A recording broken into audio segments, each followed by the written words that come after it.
അസ്സലാമു അലൈക്കും. പച്ചൂസ് കിച്ചണിലേക്ക് എല്ലാ കൂട്ടുകാർക്കും സ്വാഗതം. നമുക്കിന്ന് നല്ലൊരു പള്ളിക്കാവയായാലോ. ഇനി ഇതെങ്ങനെ തയ്യാറാക്കുന്നതെന്ന് നോക്കാം.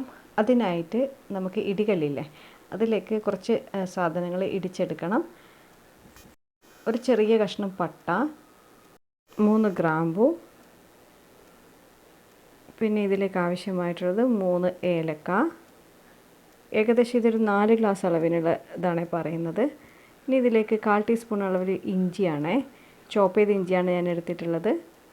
ഇനി ഇതിലേക്ക് ആവശ്യമായിട്ടുള്ള കുരുമുളകാണ്. കുരുമുളക് എരിവിനനുസരിച്ച് ചേർത്ത് കൊടുക്കാം. ഞാനിപ്പോൾ 1/2 ടേബിൾ സ്പൂണാണ് ചേർത്ത് കൊടുത്തിട്ടുള്ളത്.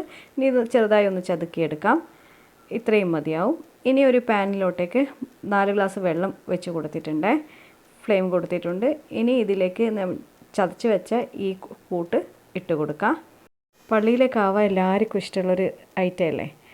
അപ്പോൾ എത്ര പേർക്ക് ഇഷ്ടമുണ്ടെന്ന് നിങ്ങൾ കമൻറ്റിൽ രേഖപ്പെടുത്തണേ. ഇനി ഇതിലേക്ക് 1/4 ടീസ്പൂൺ അളവിൽ ചുക്കുപൊടി ചേർത്ത് കൊടുക്കാം. ചുക്കുപൊടി ചേർത്തതിന് ശേഷമാണ് നല്ലതുപോലെ തിളപ്പിച്ചെടുക്കേണ്ടത്. നല്ലതുപോലെ വെട്ടി തിളച്ചിട്ടുണ്ട്. ഇനി ഇതിലേക്ക് ഒരു 1/2 ടേബിൾ സ്പൂൺ അളവിൽ കാപ്പിപ്പൊടി ചേർത്ത് കൊടുക്കാം. ഇത് നാടൻ കാപ്പിപ്പൊടിയാണ് ചേർത്ത് കൊടുത്തിട്ടുള്ളത്. ഇനി ഇത് നല്ലതുപോലെ ഒന്ന് തിളച്ച് വരട്ടെ. ഇതിന് ശേഷം നമുക്ക് ആവശ്യമായ, അതായത് പാകത്തിനുള്ള മധുരം ചേർത്ത് കൊടുക്കാം. ഞാനിപ്പോൾ ഇതിലേക്ക് ചേർത്ത് കൊടുക്കുന്നത് ശർക്കര പാനിയാണ്. നിങ്ങളുടെ കയ്യിൽ ശർക്കരയാണ് ഉള്ളതെങ്കിൽ അത് നിങ്ങളുടെ മധുരത്തിനനുസരിച്ച് ചേർത്ത് കൊടുക്കാം. ഞാനിപ്പോൾ പാവാക്കി വെച്ചതാണ്, അപ്പോൾ അതാണ് ചേർത്ത് കൊടുക്കുന്നത്. ഇനി ഇത് നല്ലതുപോലെ ഒന്ന് തിളച്ച് വരട്ടെ. നല്ലതുപോലെ തിളച്ചതിന് ശേഷം നമുക്കിതിലേക്ക് ഒരു ഐറ്റം കൂടെ ചേർത്ത് കൊടുക്കാനുണ്ട്.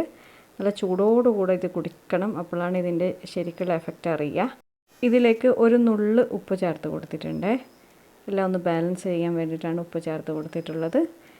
ഇനി ഇതിലേക്ക് 1/4 ടീസ്പൂൺ അളവിൽ പശുവിൻ നെയ്യ് ചേർത്ത് കൊടുക്കണം. ഞാനിപ്പോൾ നാടൻ നെയ്യാണ് ചേർത്ത് കൊടുക്കുന്നത്. നല്ലതുപോലെ വെട്ടിത്തിളച്ചതിന് ശേഷം ഫ്ലെയിം അണക്കാറായ സമയത്താണ് നമ്മൾ നെയ്യ് ചേർത്ത് കൊടുക്കേണ്ടത്. നിങ്ങൾക്ക് ഇഷ്ടമുണ്ടെങ്കിൽ ചേർത്ത് കൊടുത്താൽ മതിയാവും.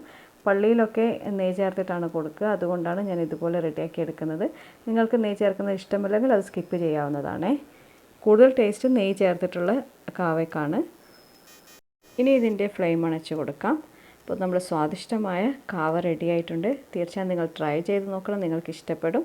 ഈ റെസിപ്പി നിങ്ങൾക്ക് ഇഷ്ടപ്പെട്ടെങ്കിൽ നിങ്ങൾ നിങ്ങളുടെ കൂട്ടുകാർക്ക് ഷെയർ ചെയ്ത് കൊടുക്കാൻ മറന്നു പോകരുത്. താങ്ക്